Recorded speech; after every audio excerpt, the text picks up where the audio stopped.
দিদি, এই না তুমি বললে অনাছিষ্টিকতা মুখে আনতে পারবে না, আবার বলতে এলে কেন?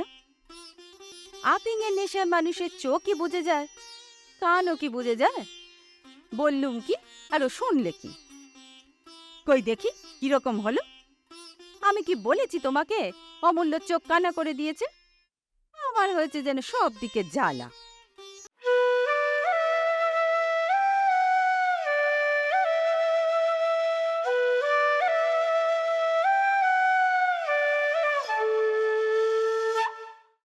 নমস্কার শ্রোতা বন্ধুরা, আমি প্রিয়াঙ্কা। নিয়ে এলাম বাংলা সাহিত্যের অন্যতম বিখ্যাত উপন্যাস বিন্দুর ছেলে। কথা সাহিত্যিক শরৎচন্দ্র চট্টোপাধ্যায় রচিত এই গল্পের মূল বিষয় মাতৃস্নেহ। বড় যা অন্নপূর্ণার, ছোট যা বিন্দুর প্রতি ভালোবাসা যেমন এক প্রচ্ছন্ন মাতৃত্ববোধ, ঠিক তেমনি অমূল্যর প্রতি তার কাকিমা বিন্দুর ভালোবাসাও প্রত্যক্ষ মাতৃস্নেহ। এই গল্পটি ফণীন্দ্রনাথ সম্পাদিত যমুনা পত্রিকায় প্রকাশিত হয়। প্রকাশকাল শ্রাবণ ১৩২০। চলুন তাহলে শুরু করি আমাদের আজকের গল্প।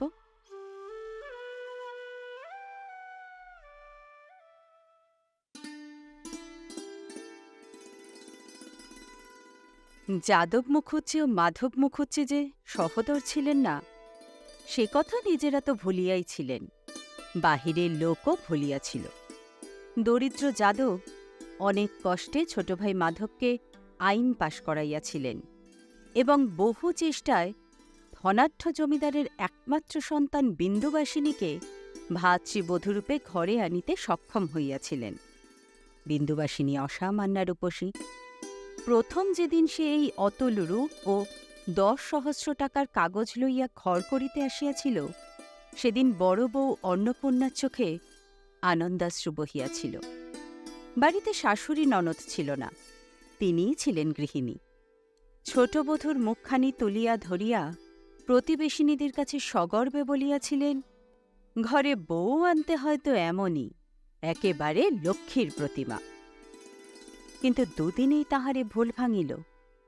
দুদিনেই টের পাইলেন ছোট বউ যে ওজনে রূপ ও টাকা আনিয়াছে, তাহা চতুর্গুণ অহংকার অভিমানও সঙ্গে আনিয়াছে। একদিন বড় বউ স্বামীকে নিভৃতে ডাকিয়া বলিলেন, হ্যাঁ গা, রূপ আর টাকার পুটুলি দেখে ঘরে বউ আনলে, কিন্তু এ যে কেউটে সাপ। যাদব কথাটা বিশ্বাস করিলেন না। মাথা চুলকাইয়া বার দুই তাই তো তাই তো করিয়া কাছারি চলিয়া গেলেন। যাদব অতিশয় শান্ত প্রকৃতির লোক। জমিদারি সেরেস্তায় নায়েবি এবং ঘরে আসিয়া পূজা অর্চনা করিতেন। মাধব দাদার চেয়ে ১০-১২ বছরের ছোট, উকিল হইয়া সম্প্রতি ব্যবসা শুরু করিয়াছিল। সে আসিয়া কহিল, বৌঠান, টাকাটাই কি দাদার বেশি হল? দুদিন সবুর করলে আমিও তো রোজগার করে দিতে পারতাম। অন্নপূর্ণা চুপ করিয়া রহিলেন। এছাড়াও আরও একটা বিপদ এই হইয়াছিল, ছোট বউকে শাসন করিবার জো ছিল না। তাহার এমনই ভয়ঙ্কর ফিটের ব্যামো ছিল যে সেদিকে চাহিয়া দেখিলেও বাড়ি শুদ্ধ লোকের মাথা ঝিমঝিম করিতে থাকিত এবং ডাক্তার না ডাকিলে আর উপায় হইত না। সুতরাং সাধের বিবাহটা যে ভুল হইয়া গিয়াছে, এই ধারণাই সকলের মনে বদ্ধমূল হইয়া গেল। শুধু যাদব হাল ছাড়িলেন না। তিনি সকলের বিরুদ্ধে দাঁড়াইয়া ক্রমাগত বলিতে লাগিলেন, না গো না, তোমরা পরে দেখো, মায়ের আমার অমন জগদ্ধাত্রীর মতো রূপ, সে কি একেবারে নিষ্ফল যাবে? এ হতেই পারে না। একদিন কি একটা কথার পরে ছোট বউ মুখ অন্ধকার করিয়া স্থির হইয়া বসিয়া আছে দেখিয়া ভয় অন্নপূর্ণার প্রাণ উড়িয়া গেল। হঠাৎ তাহার কি মনে হইল, ঘরের মধ্যে ছুটিয়া গিয়া তাহার ১.৫ বছরের ঘুমন্ত ছেলে অমূল্যচরণকে টানিয়া আনিয়া বিন্দুর কোলের উপর নিক্ষেপ করিয়াই তিনি পলাইয়া গেলেন। অমূল্য কাঁচা ঘুম ভাঙিয়া চিৎকার করিয়া উঠিল। বিন্দু প্রাণপণ বলে নিজেকে সংবরণ করিয়া মূর্ছার কবল হইতে আত্মরক্ষা করিয়া ছেলে বুকে করিয়া ঘরে চলিয়া গেল। অন্নপূর্ণা আড়ালে দাঁড়াইয়া তাহা দেখিলেন এবং ফিটের ব্যামোর এই অমোঘ দৈব ঔষধ আবিষ্কার করিয়া পুলকিত হইলেন। সংসারের সমস্ত ভার অন্নপূর্ণার মাথায় ছিল বলিয়া তিনি ছেলে মানুষ করিতে পারিতেন না। বিশেষ সমস্ত দিনের কাজকর্মের পর রাত্রে ঘুমাইতে না পাইলে তাহার বড় অসুখ করিত, তাই এই ভারটা ছোট বউ লইয়াছিল। মাসখানেক পরে একদিন সন্ধেবেলা সে ছেলে কোলে লইয়া রান্নাঘরে ঢুকিয়া বলিল, দিদি, অমূল্যধনের দুধ কই? অন্নপূর্ণা তাড়াতাড়ি হাতের কাজটা ফেলিয়া রাখিয়া ভয় ভয় কহিলেন, 1 মিনিট সবুর কর বোন, এখনই জাল দিয়ে দিচ্ছি। বিন্দু ঘরে ঢুকিয়াই তাহা দেখিয়া রাগিয়া গিয়াছিল।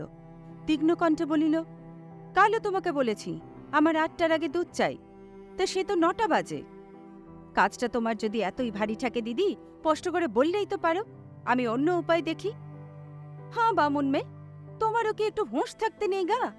বাড়ি শুদ্ধ লোকের পিণ্ডি রান্না না হয় 2 মিনিট পরে হতো। বামুন ঠাকুর চুপ করিয়া রহিলেন। অন্নপূর্ণা বলিলেন, তোর মতো শুধু ছেলেকে টিপ পরানো আর কাজল দেওয়া নিয়ে থাকলে আমাদেরও হুঁশ থাকত। 1 মিনিট আর দেরি সয় না ছোট বউ। ছোট বউ তাহার উত্তরে বলিল, তোমার অতি বড় দিব্যি রইল দিদি, যদি কোনোদিন আর অমূল্যের দুধে হাত দাও আমারও দিব্যি রইল, আর কোনোদিন যদি তোমাকে বলি। এই বলিয়া সে মেঝের উপর অমূল্যকে দুম করিয়া বসাইয়া দিয়া দুধের কড়া তুলিয়া আনিয়া উনানের উপর চাড়াইয়া দিল। সেই অভাবনীয় ব্যাপারে অমূল্য চিৎকার করিয়া উঠিতেই বিন্দু তাহার গাল টিপিয়া বলিল, চুপ কর হারামজাদা, চুপ কর, চেঁচালে একেবারে মেরে ফেলব। বিন্দুর ব্যাপারে বাড়ির দাসী কদম ছুটিয়া আসিয়া খোকাকে কোলে লইতে গেলে বিন্দু তাহাকে ধমকাইয়া উঠিল, দূর হ সামনে থেকে, দূর হ। সে আর অগ্রসর হইতে পারিল না, ভয় আড়ষ্ট হইয়া দাঁড়াইয়া রহিল। বিন্দু আর কাহাকেও কিছু না বলিয়া রোরুত্তমান শিশুকে কোলে তুলিয়া লইয়া দুধ চাল দিতে লাগিল। অন্নপূর্ণা স্থির হইয়া দাঁড়াইয়া রহিলেন। খানিক পরে বিন্দু দুধ লইয়া চলিয়া গেলে তিনি পাচিকাকে সম্বোধন করিয়া বলিলেন, শুনলে মেয়ে ওর কথা? সেই যে একদিন হাসতে হাসতে বলেছিলুম অমূল্যকে তুই নে, ছোট বউ সেই জোরে আজ আমাকেও দিব্যি দিয়ে গেল। যাহা হোক, এমন করিয়া অন্নপূর্ণার ছেলে বিন্দুবাসিনীর কোলে মানুষ হইতে লাগিল, এবং তাহার ফল হইল এই যে অমূল্য খুড়িকে মা এবং মাকে দিদি বলিতে শিখিল।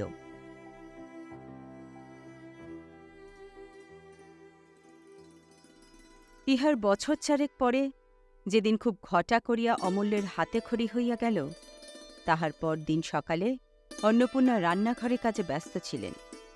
বাহির হইতে বিন্দুবাসিনী ডাকিয়া কহিল, অমূল্যধন প্রণাম করতে এসেছে, একবারটি বাইরে এসো। অন্নপূর্ণা বাহিরে আসিয়া অমূল্যের সাজগোজ দেখিয়া অবাক হইয়া গেলেন।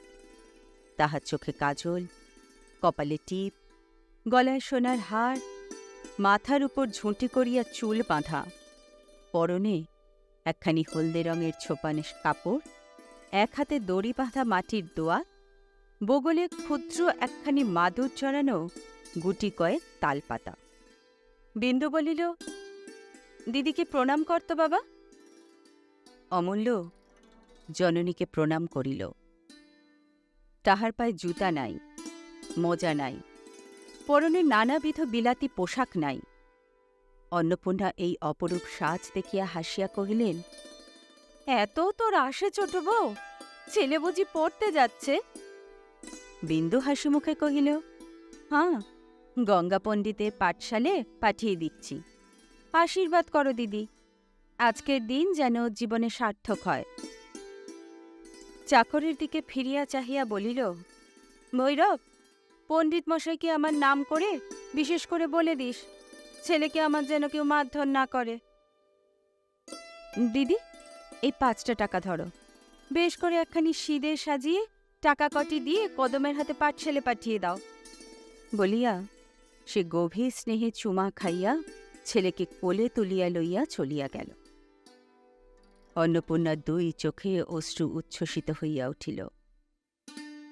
তিনি বামুন ঠাকুরকে উদ্দেশ্য করিয়া বলিলেন, ছেলে নিয়ে ব্যতিব্যস্ত, তবু তো পেটে ধরেনি, তাহলে না জানিও কি করত?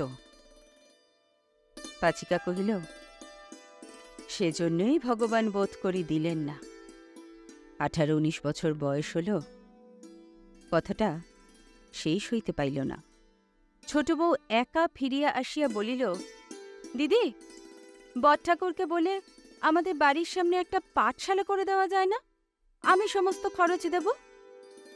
অন্নপূর্ণা হাসিয়া ফেলিলেন, বলিলেন, এখন এসে 2 পা যায়নি ছোট বউ, এর মধ্যে তোর মতলব ঘুরে গেল।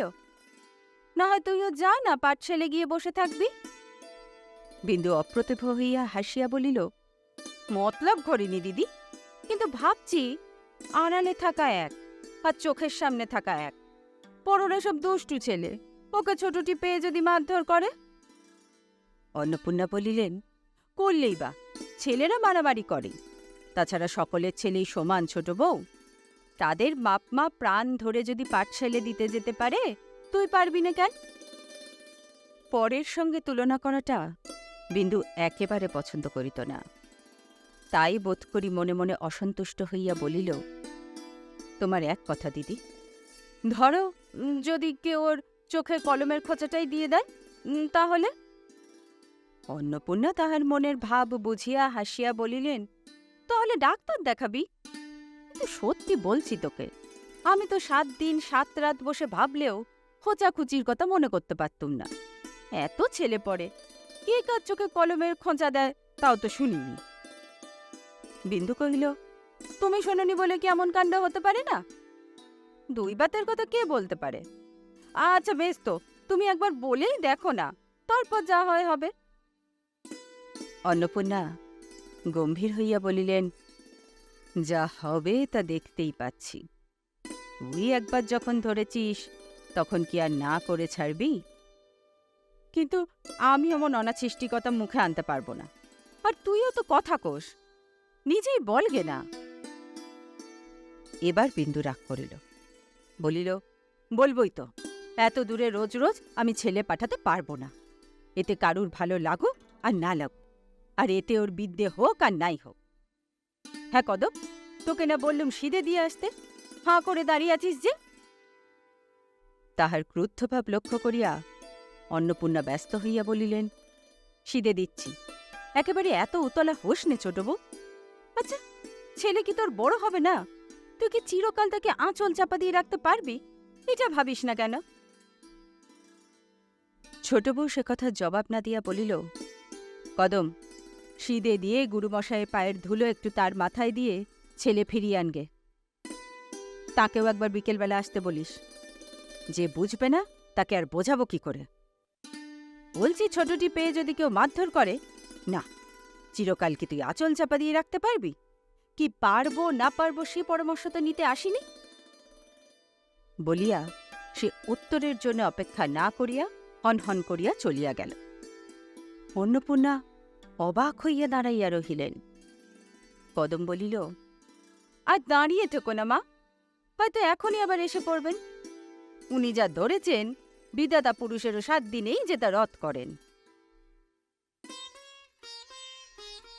সেই দিন সন্ধ্যার পর বড় কর্তা আফিং খাইয়া শয্যার উপর কাত হইয়া শুইয়া গুড়গুড়ির নল মুখে দিয়া নেশার পৃষ্ঠে চাবুক দিতেছিলেন।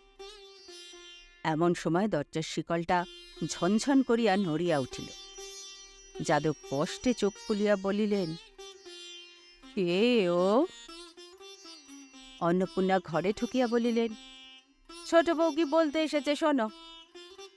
যাদব ব্যস্ত হইয়া উঠিয়া বসে বলিলেন, ছোট মা? কেন মা? ছোট বউকে তিনি অত্যন্ত ভালোবাসিতেন। ছোট বউ কথা কহিল না। তাহার হইয়া অন্নপূর্ণাই বলিয়া দিলেন, ওর ছেলের চোখে পড়ে কলমের খোঁচা মারবে, তাই বাড়ির মধ্যে একখানা পাঠশালা করে দিতে হবে। যাদব হাতের নলটা ফেলিয়া দিয়া শঙ্কিত হইয়া বলিয়া উঠিলেন, কে চোখে খোঁচা মারলে? কই দেখি, কিরকম হল? অন্নপূর্ণা তাহার হাতের নলটা তুলিয়া দিয়া হাসিয়া কহিলেন, এখনো কেউ মারেনি, যদির কথা হচ্ছে। যাদব সুস্থির হইয়া বলিলেন, ও, যদির কথা, আমি বলি বুঝি। বিন্দু আড়ালে দাঁড়াইয়া হাড়ে হাড়ে জ্বলিয়া গিয়া মৃদুস্বরে বলিল, দিদি, এই না তুমি বললে অনাছিষ্টিকতা মুখে আনতে পারবে না, আবার বলতে এলে কেন? অন্নপূর্ণা নিজেও বুঝিয়াছিলেন তাহার কথা বলিবার ধরনটা ভালো হয় নাই, এবং ইহার ফলও মধুর হইবে না।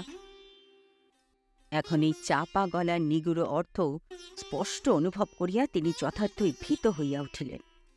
তাহার রাগটা পড়িল নিরীহ স্বামীর ওপর, এবং তাহাকেই উদ্দেশ্য করিয়া বলিলেন, আপিংয়ের নেশায় মানুষের চোখই বুঝে যায়, কানও কি বুঝে যায়? বললুম কি, আরো শুনলে কি? কই দেখি কিরকম হলো? আমি কি বলেছি তোমাকে অমূল্য চোখ কানা করে দিয়েছে? আমার হয়েছে যেন সব দিকে জ্বালা। নির্বিরোধী যাদবের আফিংয়ের মোজ ছুটিয়া যাইবার উপক্রম হইল। তিনি হতবুদ্ধি হইয়া গিয়া বলিলেন, কেন, কি হল গো? অন্নপূর্ণা রাগিয়া বলিলেন, যা হল তা ভালোই। এমন মানুষের সঙ্গে কথা কইতে যাওয়া ছকমারি, অধর্মের ভোগ বলিয়া সক্রোধে ঘর ছাড়িয়া চলিয়া গেলেন। যাদব বলিলেন, কি হয়েছে মা, খুলে বলো তো।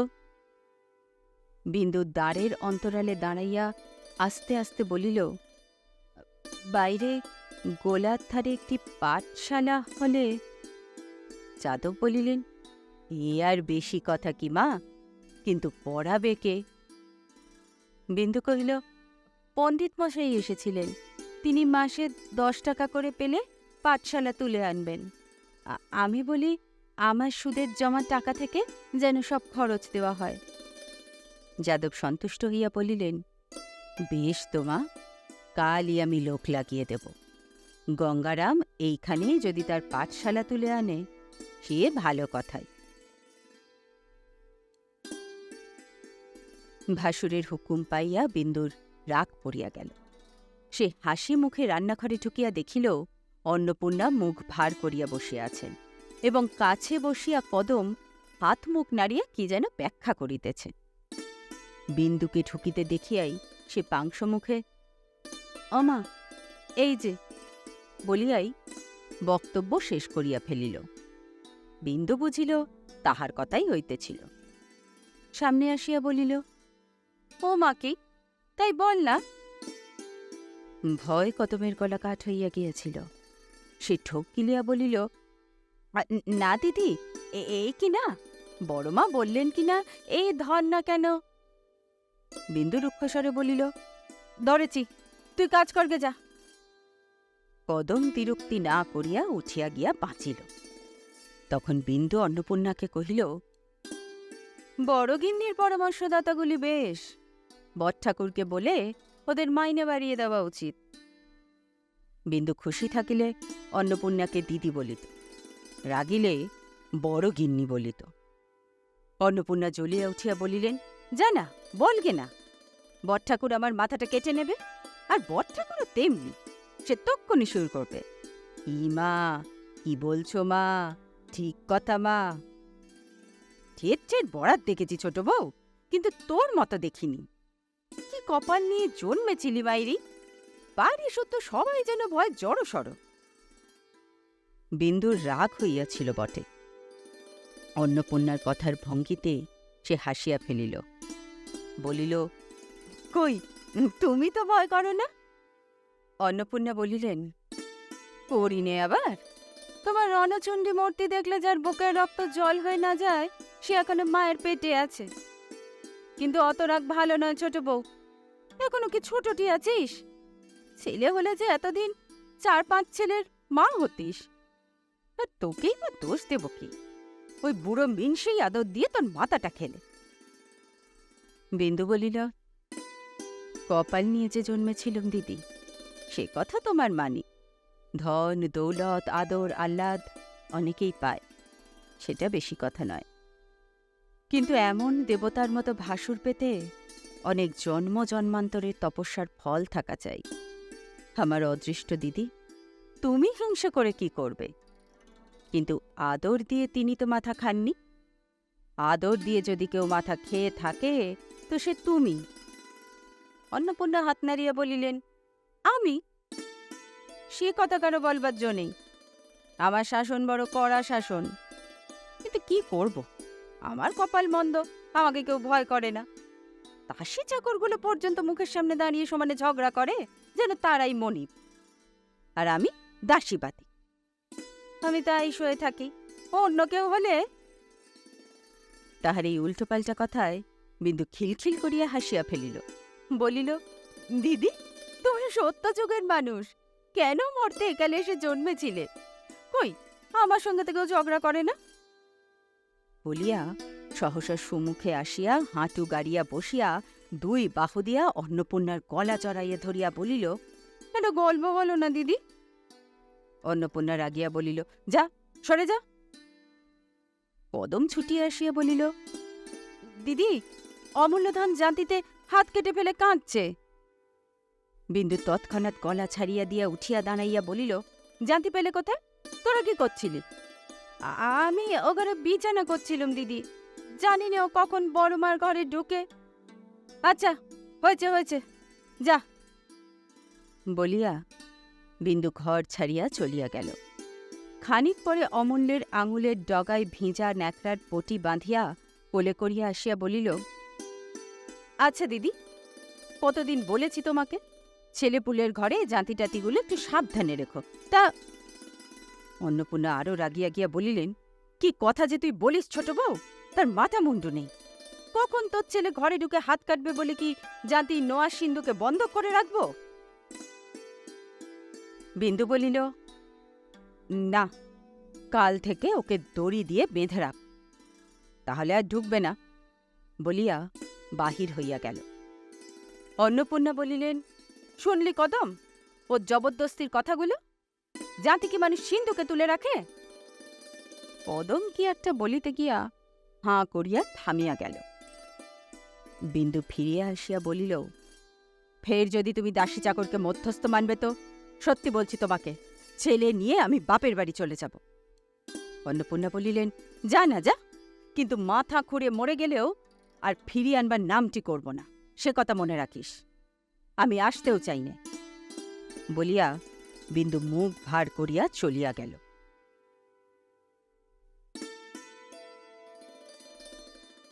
ঘণ্টা দুই পরে অন্নপূর্ণা দুমদুম করিয়া পা ফেলিয়া ছোট বউয়ের ঘরে আসিয়া ঢুকিলেন। ঘরের একধারে একটি ছোট টেবিলের উপর মাধবচন্দ্র মোকদ্দমার কাগজপত্র দেখিতেছিলেন এবং বিন্দু অমূল্যকে লইয়া খাটের উপর শুইয়া আস্তে আস্তে গল্প বলিতেছিল। অন্নপূর্ণা বলিলেন, খাবি আয়। বিন্দু বলিল, আমার খিদে নেই। অমূল্য তাড়াতাড়ি খুড়ির গলা ছড়াইয়া ধরিয়া বলিল, ছোট মা খাবে না, তুমি যাও। অন্নপূর্ণা ধমক দিয়া বলিলেন, তুই চুপ কর, এই ছেলেটি হচ্ছে সকল নষ্টের গোড়া। কি আদরের ছেলেই তৈরি করছিস ছোট বউ, শেষে টের পাবি, তখন কাঁদবি আর বলবি, হ্যাঁ দিদি বলেছিল বটে। বিন্দু ফিসফিস করিয়া অমূল্যকে শিখাইয়া দিল। অমূল্য চেঁচাইয়া বলিল, তুমি যাও না দিদি, ছোট মা রূপ কথা বলছে। অন্নপূর্ণা ধমকাইয়া বলিলেন, ভালো চাস্তে উঠে আয় ছোট বউ, নাহলে কাল তোদের দুজনকে না বিদায় করিত আমার নামই অন্নপূর্ণা নয়। বলিয়া যেমন করিয়া আসিয়াছিলেন তেমনি করিয়া পা ফেলিয়া বাহির হইয়া গেলেন। মাধব জিজ্ঞাসা করিল, আজ আবার তোমাদের হল কি? বিন্দু বলিল, দিদি রাগলে যা হয় তাই। আজ অপরাধের মধ্যে বলেছিল ছেলেপুলের ঘর জাঁতিটাতিগুলো একটু সাবধান করে রেখো, তাই এত কাণ্ড হচ্ছে। মাধব বলিল, আর গোলমাল করো না, যাও।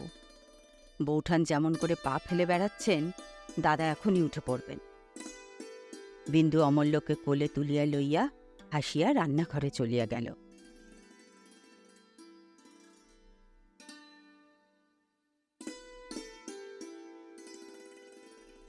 এক মায়ের দুই ছেলে জননীকে আশ্রয় করিয়া যেমন করিয়া বাড়িয়া উঠিতে থাকে, এই দুইটি মাতা তেমনি একটিমাত্র সন্তানকে আশ্রয় করিয়া আরও 6 বৎসর কাটাইয়া দিলেন। অমূল্য এখন বড় হইয়াছে। সে এন্ট্রান্স স্কুলের 2য় শ্রেণীতে পড়ে। ঘরে মাস্টার নিযুক্ত আছেন। তিনি সকালবেলা পড়াইয়া যাইবার পর অমূল্য খেলা করিতে বাহির হইয়াছিল। আজ রবিবার, স্কুল ছিল না। অন্নপূর্ণা ঘরে ঢুকিয়া বলিলেন, ছোট বউ, কি করি বলতো? বিন্দু তাহার ঘরের মেঝের উপর আলমারি উজাড় করিয়া অমূল্যর পোশাক বাছিতেছিল। সে কাকার সহিত কোন বড়লোক মক্কেলের বাড়ি নিমন্ত্রণ রক্ষা করিতে যাইবে। বিন্দু মুখ না তুলিয়াই বলিল, কিসের দিদি? তাহার মেজাজটা কিছু অপ্রসন্ন। অন্নপূর্ণা রকমারি পোশাকের বাহার দেখিয়া অবাক হইয়া গিয়াছিলেন, তাই তাহার মুখের ভাবটা লক্ষ্য করিলেন না। কিছুক্ষণ নিঃশব্দে চাহিয়া থাকিয়া জিজ্ঞাসা করিলেন, এ কি সমস্তই অমূল্যর পোশাক নাকি? বিন্দু বলিল, হ্যাঁ। অন্নপূর্ণা বলিলেন, কত টাকাই না তুই অপব্যয় করিস। এর একটার দামে গরিবের ছেলের সারা বছরের কাপড় চোপড় হতে পারে। বিন্দু বিরক্ত হইল, কিন্তু সহজভাবে বলিল, তা পারে, কিন্তু গরিবে বড়লোকে একটু তফাৎ থাকে, সেজন্য দুঃখ করে কি হবে দিদি? অন্নপূর্ণা বলিলেন, তা হোক বড়লোক, কিন্তু তোর সব কাজে একটু বাড়াবাড়ি আছে। বিন্দু মুখ তুলিয়া বলিল, কি বলতে এসেছে তাই বলো না দিদি, এখন আমার সময় নেই। তোমার সময় আর কখন থাকে ছোট বউ? বলিয়া তিনি রাগ করিয়া চলিয়া গেলেন। ভৈরব অমূল্যকে ডাকিয়া আনিতে গিয়াছিল। সে ঘণ্টাখানেক পরে খুঁজিয়া আনিল। বিন্দু জিজ্ঞাসা করিল, কোথায় ছিলে এতক্ষণ? অমূল্য চুপ করিয়া রহিল। ভৈরব বলিল, ও পাড়ায় চাষাদের ছেলের সঙ্গে ডাঙ্গুলি খেলছিল। এই খেলাটায় বিন্দুর বড় ভয় ছিল, তাই নিষেধ করিয়া দিয়াছিল। বলিল, ডাঙ্গুলি খেলতে তোকে মানা করেছি না? অমূল্য ভয় নীলবর্ণ হইয়া বলিল, আমি দাঁড়িয়েছিলুম, তারা জোর করে আমাকে। জোর করে তোমাকে? আচ্ছা, এখন যাচ্ছ যাও, তারপর হবে, বলিয়া তাহাকে পোশাক পরাইতে লাগিল। মাস 2 পূর্বে অমূল্যর পৈতা হইয়াছিল। সে ন্যাড়া মাথায় জরির টুপি পরিতে ভয়ঙ্কর আপত্তি করিল, কিন্তু বিন্দু ছাড়িবার লোক নয়। সে জোর করিয়া পরাইয়া দিল। অমূল্য ন্যাড়া মাথায় জরির টুপি পরিয়া দাঁড়াইয়া কাঁদিতে লাগিল। মাধব ঘরে ঢুকিতে ঢুকিতে বলিলেন, আর ওর কত দেরি হবে গো? পরক্ষণেই অমূল্যের দিকে দৃষ্টি পড়িলে হাসিয়া উঠিয়া বলিলেন, বাহ, এই যে মথুরার কৃষ্ণচন্দ্র রাজা হয়েছেন। অমূল্য লজ্জায় টুপিটা ফেলিয়া দিয়া খাটের উপর গিয়া উপুর হইয়া পড়িল। বিন্দু রাগিয়া উঠিল, বলিল, একে ছেলে মানুষ কাঁদছে, তার উপর তুমি। মাধব গম্ভীর হইয়া বলিলেন, কাঁদিস না অমূল্য, ওঠ। লোকে পাগল বলে তো আমাকেই বলবে, তুই আয়। কিন্তু এই কথাটা ইতিপূর্বে আরেকদিন হইয়া গিয়াছিল, এবং বিন্দু তাহাতে অত্যন্ত ক্রুদ্ধ হইয়াছিল। সেই কথাটার পুনরাবৃত্তিতে সে হাড়ে হাড়ে জ্বলিয়া গিয়া বলিল, আমি সব কাজ পাগলের মতো করি না, বলিয়া উঠিয়া গিয়া অমূল্যকে তুলিয়া আনিয়া পাখার বাঁটের বাড়ি ঘা কতক দিয়া দামি মখমলের পোশাক টানিয়া টানিয়া খুলিয়া ফেলিতে লাগিল।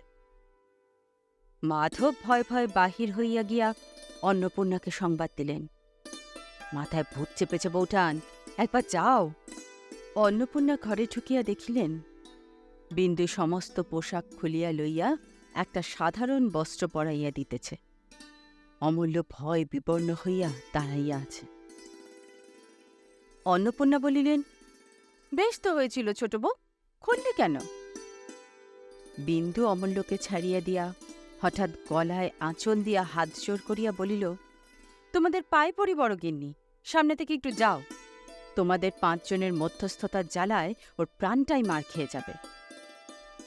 অন্নপূর্ণা বাকশূন্য হইয়া দাঁড়াইয়া রহিলেন।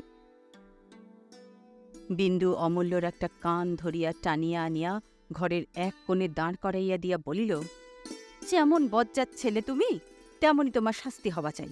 সমস্ত দিন ঘরে বন্ধ থাক। দিদি, বাইরে এসো, আমি দোর বন্ধ করব। বলিয়া বাহিরে আসিয়া শিকল তুলিয়া দিল। বেলা তখন প্রায় 1টা বাজে। অন্নপূর্ণা আর থাকিতে না পারিয়া বলিলেন, হাঁ ছোট বউ, সত্যি আজ তুই অমূল্যকে খেতে দিবি নে? তার জন্য কি বাড়ি শুদ্ধ লোক উপোস করে থাকবে? বিন্দু জবাব দিল, বাড়ি শুদ্ধ লোকের ইচ্ছে। অন্নপূর্ণা বলিলেন, এ তোর কিরকম কথা ছোট বউ? বাড়ির মধ্যে ওই একটি ছেলে, সে উপোস করে থাকলে তোর আমার কথা ছেড়ে দে। দাসী চাকরেই বা মুখে ভাত তোলে কি করে বল দেখি? বিন্দু জিদ করিয়া বলিল, তা আমি জানি নে। অন্নপূর্ণা বুঝিলেন তর্ক করিয়া আর লাভ হইবে না, বলিলেন, আমি বলছি, বড় বোনের কথাটা রাখ, আজ তাকে মাপ কর। তাছাড়া পিত্তি পড়ে অসুখ হইলে তোকেই ভুগতে হবে।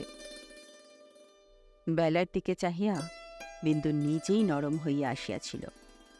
কদমকে ডাকিয়া বলিল, যা নিয়ে আয় তাকে। কিন্তু তোমাদেরও বলে রাখছি দিদি, ভবিষ্যতে আমার কথায় কথা কইলে ভালো হবে না। গোলচোখটা এইখানে সেদিনের মতো থামিয়া গেল। ছোট ভাইয়ের ওকালতিতে পসার হওয়ার পর হইতে যাদব চাকরি ছাড়িয়া দিয়া নিজেদের বিষয় আশয় দেখিতেছিলেন। ছোট বোধর দরুন হাতে যে 10,000 টাকা ছিল, তাহাও সুদে খাটাইয়া প্রায় দ্বিগুণ করিয়াছিলেন। সেই টাকার কিয়দংশ লইয়া এবং মাধবের উপার্জনের উপর নির্ভর করিয়া তিনি গত বৎসর হইতে প্রায় পোয়াটাক পথ দূরে একখানি বড় রকমের বাড়ি ফাঁদিয়াছিলেন। 10 দশেক হইল তাহা সম্পূর্ণ হইয়াছিল। কথা ছিল, দুর্গাপূজার পরে ভালো দিন দেখিয়া সকলেই তথায় উঠিয়া যাইবেন। তাই একদিন যাদব আহারে বসিয়া ছোট বউকে উদ্দেশ্য করিয়া বলিলেন, তোমার বাড়ি তো তৈরি হল মা, এখন একদিন গিয়ে দেখে এসো আর কিছু বাকি রয়ে গেল কিনা। বিন্দুর একটা অভ্যাস ছিল, সে সহস্র কাজ ফেলিয়া রাখিয়া ভাসুরের খাবার সময় দরজার আড়ালে বসিয়া থাকিত। ভাসুরকে সে দেবতার মতোই ভক্তি করিত, সকলেই করিত। বলিল, আর কিছু বাকি নেই।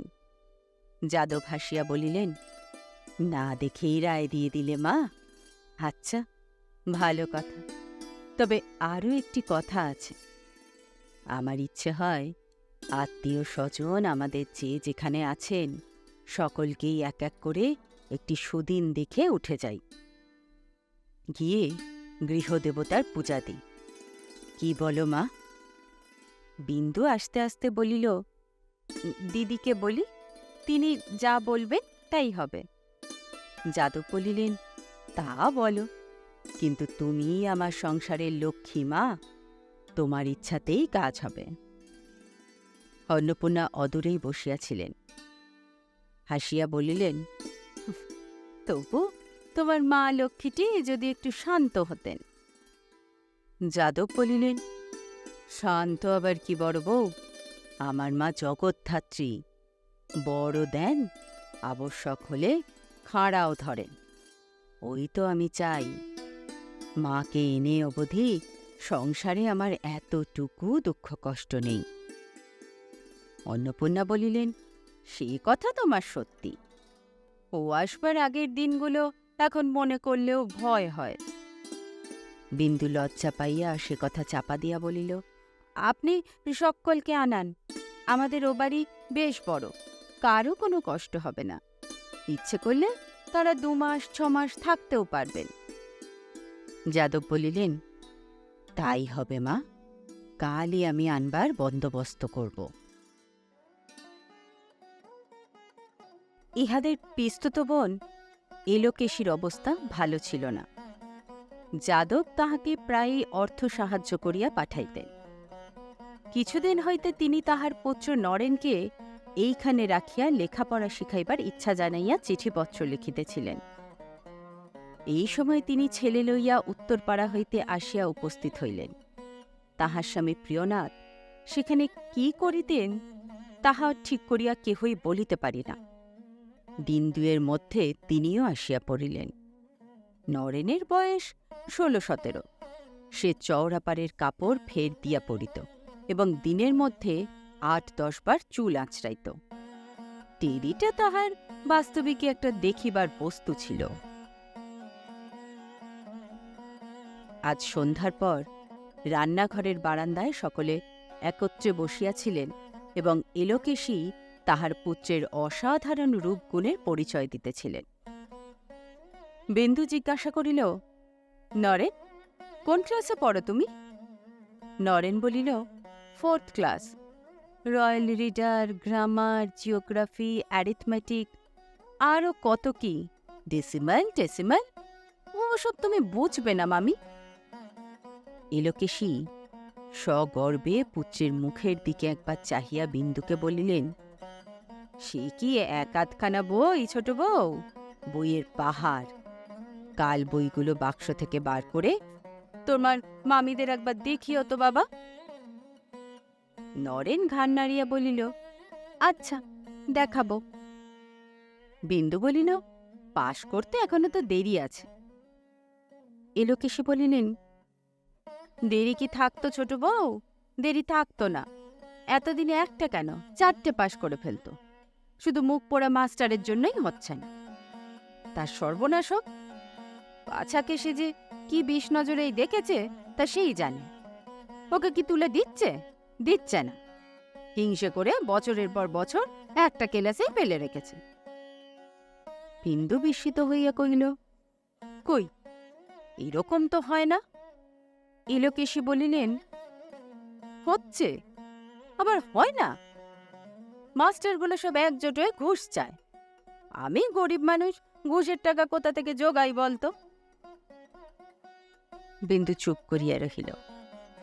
অন্নপূর্ণা আন্তরিক দুঃখিত হইয়া বলিলেন, এমন করে কি কখনো মানুষের পিছনে লাগতে আছে? সেটা কি ভালো কাজ? কিন্তু আমাদের এখানে ওসব নেই। আমাদের অমূল্য তো ফি বছর ভালো ভালো বই প্রাইজ ঘরে আনে, কিন্তু কখনো ঘুষ টুস দিতে হয় না। এই সময় অমূল্য কোথা হইতে আসিয়া আস্তে আস্তে তাহার ছোটমার কোলে গিয়া বসিল। বসিয়াই গলা ধরিয়া কানে কানে বলিল, কাল রবিবার ছোটমা, আজ মাস্টারমশাইকে যেতে বলে দাও না। বিন্দু হাসিয়া কহিল, এই যে ছেলেটি দেখছ ঠাকুরজি, এটি গল্প পেলে আর উঠবে না। কদম, মাস্টারমশাইকে যেতে বলে দে, অমূল্য আজ পড়বে না। নরেন আশ্চর্য হইয়া বলিল, ও কি রে অমূল্য, অত বড় ছেলে, এখনো মেয়ে মানুষের কোলে গিয়ে বসিস? বিন্দু হাসিয়া বলিল, শুধু এই বুঝি, এখনো রাত্রিরে। মূল্য ব্যাকুল হইয়া তাহার মুখে হাত চাপা দিয়া বলিল, বলো না ছোটমা, বলো না। বিন্দু বলিল না, কিন্তু অন্নপূর্ণা বলিয়া দিলেন। বলিলেন, এখনো রাত্রিরে ছোটমার কাছে শোয়। বিন্দু বলিল, শুধু শোয়া দিদি, এখনো সমস্ত রাত্রির বাদুরের মতো আঁকড়ে ধরে ঘুমোয়। অমূল্য লজ্জায় তাহার ছোটমার বুকের মধ্যে মুখ লুকাইয়া রহিল। নরেন কহিল, ছি ছি, তুই কি রে, তুই ইংরাজি পড়িস? অন্নপূর্ণা বলিলেন, পড়ে বই কি, স্কুলেও তো ইংরাজিই পড়ে। নরেন বলিল, ইস, ইংরাজি পড়ে? কই, ইঞ্জিন বানান করুক তো দেখি। তার পারতে হয় না। এলোকেশী বলিলেন, ওসব শক্ত শক্ত কথা, ও কি ছেলে মানুষ পারে? অন্নপূর্ণা বলিলেন, কই অমূল্য, বানান কর না। অমূল্য কিন্তু কিছুতেই মুখ তুলিল না। বিন্দু তাহার মাথাটা একবার বুকে চাপিয়া ধরিয়া বলিল, তোমরা সবাই মিলে ওকে লজ্জা দিলে ও আর কি করে বানান করে? তারপর এলোকেশীর দিকে চাহিয়া বলিল, ও আমার আসছে বছর পাশ দেবে। আমাদের মাস্টারমশাই বলেছে ও 20 টাকা জলপানি পাবে। ও সেই টাকা দিয়ে ওর কাকার মতো একজোড়া ঘোড়া কিনবে। কথাটা সত্য হইলেও পরিহাস ছলে সবাই হাসিতে লাগিলেন। এলোকেশী বিন্দুকে উদ্দেশ্য করিয়া বলিলেন, আমার নরেন্দ্রনাথ শুধু কি লেখাপড়াতেই ভালো, ও এমনি থিয়েটারে অ্যাক্ট করে যে লোকে শুনে আর চোখে জল রাখতে পারে না। সেই সীতা সেজে কিরকমটি করে বলেছিল, একবার মামিদের শুনিয়ে দাও তো বাবা। নরেন তৎক্ষণাৎ হাঁটু গাড়িয়া বসিয়া হাত জোর করিয়া উচ্চ নাকি সুরে সুর করিয়া আরম্ভ করিয়া দিল, প্রাণেশ্বর, কি কক্ষণে দাসী তব। বিন্দু প্যাকেল হইয়া উঠিল, ওরে থাম থাম, চুপ কর, বড় ঠাকুর ওপরে আছেন। নরেন চমকাইয়া চুপ করিল। অন্নপূর্ণা ওইটুকু শুনিয়া মুগ্ধ হইয়া গিয়াছিলেন। বলিলেন, শুনলেই বা ঠাকুর দেবতার কথা, এ তো ভালো কথা ছোট বউ। বিন্দু বিরক্ত হইয়া বলিল, তবে শোনো তুমি ঠাকুর দেবতার কথা, আমরা উঠে যাই। নরেন বলিল, আচ্ছা, তবে থাক, আমি সাবিত্রীর পাঠ করি। বিন্দু বলিল, না। এই কণ্ঠস্বর শুনিয়া এতক্ষণে অন্নপূর্ণার চৈতন্য হইল যে ব্যাপারটা অনেক দূর গিয়াছে এবং এইখানেই তাহা শেষ হইবে না। এই লোকেশই নূতন লোক, তিনি ভিতরের কথা বুঝিলেন না। বলিলেন, আচ্ছা, এখন থাক, পুরুষেরা বেরিয়ে গেলে সে একদিন দুপুরবেলা হতে পারবে। আহা, গান বাজনায় কেউ কম শিখেছে? দময়ন্তী সেই কেঁদে কেঁদে গানটি একবার বলিস তো বাবা, তোর মামিরা শুনলে আর ছাড়তে চাইবে না। নরেন বলিল, এখনই বলবো? রাগে বিন্দু সর্বাঙ্গ জ্বালা করিতেছিল, সে কথা কহিল না। অন্নপূর্ণা তাড়াতাড়ি বলিয়া উঠিলেন, না না না, গান টান এখন কাজ নেই। নরেন বলিল, আচ্ছা, গানটা আমি অমূল্যকে শিখিয়ে দেব, আমি বাজাতেও জানি। ক্রিকেটে তাক বাজনা বড় শক্ত মামি। আচ্ছা, ওই পেতলের হাড়িটা একবার দাও তো, দেখিয়ে দি। বিন্দু অমূল্যকে উঠিবার ইঙ্গিত করিয়া বলিল, যা অমূল্য, ঘরে গিয়ে পড়গে। অমূল্য মুগ্ধ হইয়া শুনিতেছিল, তাহার উঠিবার ইচ্ছা ছিল না। চুপি চুপি বলিল, আরও একটু বসো না ছোট মা। বিন্দু কোনো কথা না বলিয়া তাহাকে তুলিয়া দিয়া সঙ্গে করিয়া ঘরে লইয়া চলিয়া গেল। সহসা সে কেন যে অমন করিল, অন্নপূর্ণা তাহা বুঝিলেন এবং পাছে সঙ্গদোষে অমূল্য বিগড়াইয়া যায়, এই ভয়ে নরেনের এইখানে থাকিয়া লেখাপড়াও যে সে পছন্দ করিবে না, ইহা সুস্পষ্ট বুঝিয়া তিনি উদ্বিগ্ন হইয়া উঠিলেন। বলিলেন, বাবা নরেন, তোমার ছোট মামির সামনে ওই একটো ট্যাক্টোগুলো আর করো না, ও রাগী মানুষ, ওসব ভালোবাসে না। এলোকেশী আশ্চর্য হইয়া জিজ্ঞাসা করিলেন, ছোট বউ ওসব ভালোবাসে না বুঝি? তাই অমন করে উঠে গেল বটে। অন্নপূর্ণা বলিলেন, হতেও পারে। আরও একটা কথা বাবা, তুমি নিজের খাবে দাবে পড়াশোনা করবে, যাতে মায়ের দুঃখ ঘোচে, সেই চেষ্টা করবে। তুমি অমূল্যের সঙ্গে বেশি মিশো না বাবা, ও ছেলে মানুষ, তোমার চেয়ে অনেক ছোট। কথাটা এলোকেশীর ভালো লাগিল না। বলিলেন, সেটা ঠিক কথা, ও গরিবের ছেলে, ওর গরিবের মতো থাকাই উচিত। তবে যদি বললে তো বলি বড় বউ, অমূল্যটাই তোমার কচি খোকা, আর আমার নরেনি কি বুড়ো? 1-8 বছরের ছোট বড়কে আর বড় বলে না। আর ও কি কখনো বড় লোকের ছেলে চোখে দেখেনি গা, এইখানে এসে দেখছে? ওদের থিয়েটারের দলে কত রাজা রাজরার ছেলে রয়েছে যে। অন্নপূর্ণা অপ্রতিভ হইয়া বলিলেন, না ঠাকুরজি, সে কথা বলিনি, আমি বলছি। আবার কি করে বলবে বড় বউ? আমরা বোকা বলে কি এতই বোকা যে এই কথাটাও বুঝি নে? তবে দাদা নাকি বললেন নরেন এইখানেই লেখাপড়া করবে, তাই আসা, নইলে আমাদেরও কি দিন চলছিল না? অন্নপূর্ণা লজ্জায় মরিয়া গিয়া বলিলেন, ভগবান জানেন ঠাকুরজি, আমি সে কথা বলিনি। আমি বলছি কি, এই যাতে মায়ের দুঃখ কষ্ট ঘোচে, যাতে। এলোকেশী বলিলেন, আচ্ছা, তাই তাই, যা নরেন, তুই বাইরে গিয়ে বসকে, বড় লোকের ছেলের সঙ্গে মিশিস নে। বলিয়া ছেলেকে ঠেলিয়া তুলিয়া দিয়া নিজেও চলিয়া গেলেন। অন্নপূর্ণা ঝড়ের মতো বিন্দুর ঘরে ঢুকিয়া কাঁদো কাঁদো হইয়া বলিয়া উঠিলেন, হালা, তোর জন্য কি কুটুম কুটুম্বিতেও বন্ধ করতে হবে? কি করে চলে এলি বলতো? বিন্দু অত্যন্ত সহজভাবে জবাব দিল, কেন বন্ধ করতে হবে দিদি? আত্মীয় কুটুম্ব নিয়ে তুমি মনের সুখে ঘর করো, আমি ছেলে নিয়ে পালাই। এই পালাবে কোথায় শুনি? বিন্দু কহিল, যাবার দিন তোমায় ঠিকানা বলে যাব, ভেবো না। অন্নপূর্ণা বলিলেন, সে আমি জানি, যাতে 5 জনের কাছে মুখ দেখাতে পারবো না, সে কি তুই না করেই ছাড়বি? চিরটা কাল এই বউনি আমার হাড় মাস জ্বলে পড়ে ছাই হয়ে গেল বলিয়া বাহির হইয়া যাইতেছিলেন। মাধবকে ঘরে ঢুকিতে দেখিয়া আবার চলিয়া উঠিলেন। না ঠাকুরপো, তোমরা আর কোথাও গিয়ে থাকো গে, না হয় ওই বউটিকে বিদেয় করো, আমি আর রাখতে পারবো না, আজ তা স্পষ্ট বলে গেলুম বলিয়া চলিয়া গেলেন। মাধব আশ্চর্য হইয়া স্ত্রীকে জিজ্ঞাসা করিল, ব্যাপার কি? বিন্দু বলিল, জানি নে, বড় গিন্নি বলেছে, দাও আমাদের বিদেয় করে। মাধব আর কিছু বলিল না, টেবিলের উপর হইতে খবরের কাগজটা তুলিয়া লইয়া বাহিরের ঘরে চলিয়া গেল।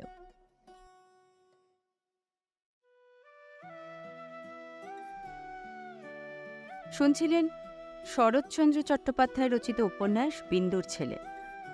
আজ আমরা শুনলাম প্রথম পর্ব। অন্নপূর্ণার ছেলে অমূল্যধন কিভাবে বিন্দুর ছেলে হয়ে উঠল, সেই ইতিহাস আমরা শুনলাম। বিন্দুর স্বামী মাধবের পসার বাড়লে দাদা যাদব একটি নতুন বাড়ি তৈরি করেন। নিঃসম্বল আত্মীয়দের সে বাড়িতে আশ্রয় দেওয়ার সিদ্ধান্ত নেওয়া হয়। কি হবে এরপর? খুব তাড়াতাড়ি ফিরব গল্পের পরবর্তী অংশ নিয়ে। আজকের পর্ব ভালো লেগে থাকলে লাইক, কমেন্ট ও শেয়ার করুন, আর সাবস্ক্রাইব করুন আমাদের চ্যানেলকে। আসি বন্ধুরা, ভালো থাকবেন, ভালোবাসায় থাকবেন।